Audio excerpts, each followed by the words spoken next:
என்ன பண்ணுறீங்க, இந்த ஆற்றுல நான் போடுறேன்.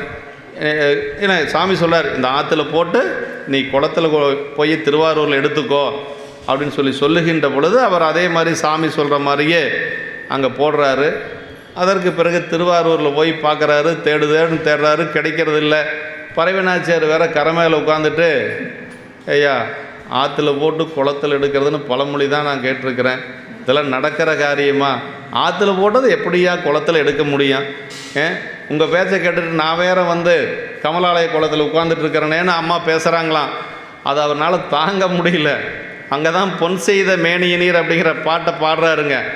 ஏத்தாது இருந்தொலியேன் இமையோர் தனி நாயகனேன்னு அப்படி வருந்தி பாடுறாருங்க. சாமி உங்களை முதல்ல பாடிட்டு அப்புறம் தான் நான் வந்து உள்ளே இறங்கியிருக்கோன்னு.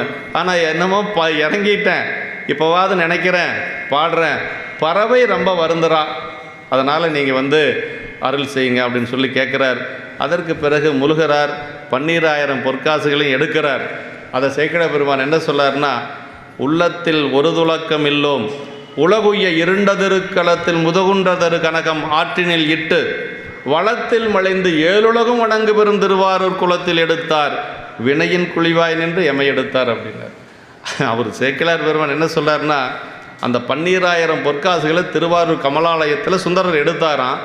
அது எடுத்தது எப்படி இருக்குது அப்படின்னா, நான் வினை குழியில் போய் கிடந்த. அவர் சொல்கிறார் பாருங்க, நம்மெல்லாம் அப்படி சொல்லுவோமே, என்ன நான் நிறைய புண்ணியம் செஞ்சுருக்கிறேன்னு நான் சொல்லுவேன்.